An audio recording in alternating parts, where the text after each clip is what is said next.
Back to Sweet Dream Stadium after a couple of performances of the night. I got to build like a statue of you or something here at some point. I'm trying to get that bronze statue out here. You know, they got the one over here at the PI. I think it was Joe Louis. You know, I think Sweet Dream's gonna get one in here soon. I like it. I mean, I'm sure you want to be on pay-per-views and the big cards and all that. That'll certainly be coming in time. But do you feel comfortable here? I mean, this has got to feel like home to you, man. Yeah, man. I feel good here. It's business as usual. You know, Sweet Dream Stadium, like you said, is comfortable here. You see the performances speak for themselves, and yeah, just comfortable, bro. I know you've been having a little fun kind of talking about the most successful Contender Series alum, but I'm curious, is that title important to you? I mean, do you want to people to realize like you are the greatest to come off the show? Everybody entitled to their own opinion, but I just put it out there because I feel like it to me is true. You know, I don't think anybody that's coming off the Contender Series has beat the level of competition repeatedly that I have, done it in the fashion that I have, and or have the trajectory that I have. So, yeah. Back-to-back main events. I mean, that means something in the UFC for sure. I guess talk about the feel. I mean, is it any different? I don't know anybody else off Contender Series who got those. That's what I'm saying. What's the feel like for you? I mean, in this role, I mean, is it kind of pressure packed, or is it comfortable, or do you hate the extra media? I mean, what's it like for you? Nah, bro. I don't put any extra pressure on myself because of the simple fact that it's still a fight. It's what I do every day. All I'm doing is what I do every day. You know, to everybody else, it makes it like, oh man, this is huge. This is a big moment. And it is. Don't get me wrong, it is. And I am understanding that, but I also understand what it takes to capitalize on that is stick to what you did to get here. You know, so I'm gonna stick with that. Thiago as an opponent, I mean, obviously he's had some setbacks, but still a very dangerous guy. I mean, what do you think when you assess him? Just as you said, I feel like he is a dangerous guy. He still possesses that danger, and is still to be respected. You know, people always talk about like the Paul Craig thing. I learned respect the game, and he's going to get that respect. But know that respect comes with a lot of fucking pain and punishment. Nice. Knowing that you do have to respect that power, does that change the way you? I mean, I think about you as aggressive, as strike heavy. I mean, do you have to adjust anything based on his power and based on that respect that you have for him? Adjust anything as far as what? Everybody I fought had power. Who didn't have power that I fought? Nobody at light heavyweight. You know what I'm saying? So you got to do it. You got to deal with it the same way. Power is everybody has power. You know, it's part of what you deal with dealing with fighting. I don't overthink things. I understand the basics of fighting and know what fighting is, and I take it as that. Nothing else, nothing more, nothing less. Yeah. This rise that you're on, man, are you thinking about rankings? I mean, you considerably top 5 with win here, man. I mean, the upper echelon of the division. Are you thinking, hey, that's where I deserve to be, and those are the guys I'm ready to compete with at this point in my career? I mean, yeah, I felt that way. I felt like I was ready to compete with the best in the world, and I felt like I belong with the best because I believe in myself that much, you know. So it isn't just a crazy thing for me to think like, oh yeah, I'm there. It's just yeah, let's get it, let's go. I want it. I'm hungry for it. I'm not shying away from it. I'm not shy about it. I'm here. I'm here. Staying full forward, standing up, all of that. So after this fight, because I feel like we've been following your rise and say, hey man, pay attention to this kid. It looks like he's going to be somebody. It looks like he's going to be somebody. After this, is this when we start saying, no, he's a contender. We need to be talking about where he fits into that title picture now. That's up to y'all. That's up to everybody else to build up their narratives. As you know, people going to build up whatever narrative they want. You know, I'm just going to keep doing it. Just know, what you just going to know what to expect. That's all I can do is just keep giving you what you should expect from me. Last thing for me, I know you say you kind of don't overthink it or whatever. Your last 2 performances have been pretty incredible. I mean, do you feel like this is another one that you can go in there and dominate and get out quickly, or because of his experience, because of who he's been in there with, are you feeling like this might be one where we gotta go deep? I don't think about getting in there and getting in there and getting them done quickly, period. Whenever Johnny Walker dropped, I was still ready to go rounds. Whenever Jimmy Crute dropped, I was still ready to go rounds. You know, I'm ready to go. I mean, I'm trained to go to step. I'm trained to go when it's time to step. Outside of yourself, give us the top 3 Contender Series alums.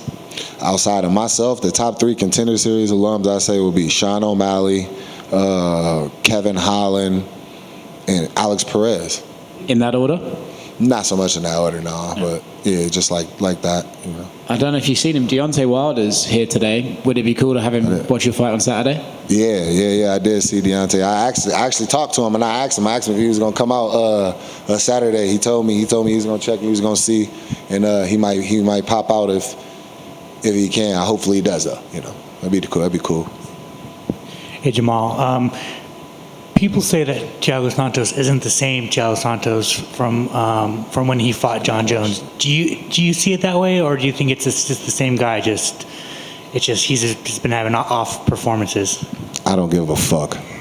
For the simple fact of, I'm not going to sit here and be like, what do you think? I'm in the gym training like, he's not who he used to be, so I don't have to worry. No, I trained for him to be the best fighter in the world. I trained, that goes with that respect for the game, you know. And I've heard people say, he's not the Thiago he used to be, the old Thiago. Bro, even if he was still the Thiago Santos that stepped in front of John Jones, I'll still whoop his ass, period. It's not going to change what's going to happen at all.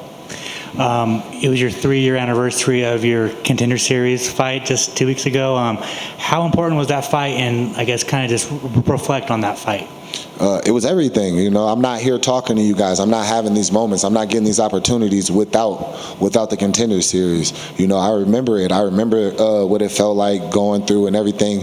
And now just looking back on it is crazy. You know, it kind of puts it's a heartfelt feeling, because it's just like, wow, you know. I showed up, and I showed out, and I've been continuously following my word of what I said I was going to do. You know, all those things like, bro, I used to sit and think, watch UFC, bro, and mist up in the eyes, like tear, bro, chest pounding, be 2-3 o'clock in the morning, you know, just probably waking up, just walking, bro, just pacing, bro, just in my head, bro, I can't explain it. You know what I mean? Like, I truly can't explain it. And for it to come full circle like this, it didn't stop here. It only started here, and it's going. It's going. A couple years ago, you told me that you didn't feel like the UFC were promoting you correctly, and now you're headlining your 2 last fights, man. What do you think changed? Like, do you think they saw, like, this guy got it? I did what I said I was going to do, bro. That's all of that, the way I'm promoted, all of that shit, I don't care. You know what I mean? I do. I'm not going to say that I don't. I ain't going to say, I'm not going to step out and say that I don't. I do, but I don't control that. I focus on the things that I control. I feel like that's what I didn't give them no choice but to see anything else. They ain't had no choice but to start putting me in these spots. I'm not going to give them a choice, you know?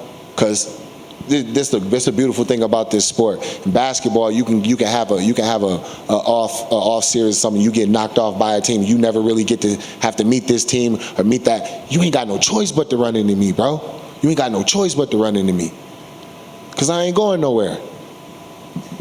And finally, for me, a couple months ago, there was a viral video of you and your manager pulling off a prank. Can you kind of talk about that? Yeah, man, he got me, man. He got me. He got with a real prankster on me. That seems to be the trend. That's how people level the playing field. They get professional help and go outside. Yeah, they played it on me smooth. We were sitting there, we were talking, discussing tickets. He's all like, yeah, well, this and that. And then like somebody comes up and says something. I'm like, oh yeah. And then like, you know, it's Phoenix. And in Phoenix, like, there are fans everywhere. You know, they'll come up to you. You never know what they're gonna say. They offer to buy you stuff, all type of stuff. You know what I'm saying? So he just like walks up and he's like, I like go to dap him up, and he just like leaves me hanging. And he like gives me this look, like, and you from where I'm from, that look mean a certain thing. You know what I'm saying? So he like, I'll try you on God. I'm like, hold on, bro. You know, just check your temperature real quick and see how much you really ready to boil. Thank you. Just jumping one quick one back to Contender Series. I know that you have respect for it. Did you watch the fights yesterday? And what did you think of the fights and some of the talent that came out from that show last week or last night? Oh yeah, I was here. I watched the fights, and I seen them, and it was amazing. It was fire. I don't know if you actually catch some camera angles. You see the guy with the white hat just jumping around like losing. That's me. You know what I'm saying? I'm a fan, bro. You know that last fight that was Duncan. Yeah. Wow. Wow. Like, bro, you get clocked, getting caught, getting put up with all types of adversity, and then You know what I mean? To pull it out, like, bro, that's what the show is about. Honestly, I feel like he should have signed both of them. You know what I mean? Like, it was amazing, and it gave me another sense of that pride of being a part of that show, because we're proving that this is it. And I was going to kind of ask you about that. I mean, what is it about the show? And I know they have a sense of pride, but what is it about the show? Because everybody that seems to make it through that show and have a good performance there is just having a hell of a time in the UFC. They're just running over people. Because they understand what it was. You got to think. You've been sitting, dreaming, hey, pick me. That's like if you was in a bar or somewhere. Let's say like when you was in school, you had the girl that you liked that made you feel like that. And it's like, you know, pick me. What? And what happens when she come up and she pick you? You know what I mean? And now it's time for you to step up to that. Yeah. And you step up to it. And you man up. You're going to start to walk a little different. You're going to start to hold yourself a little different. So I think it's that, the pressure of the show. Pressure make diamonds, right? That's awesome. Best of luck.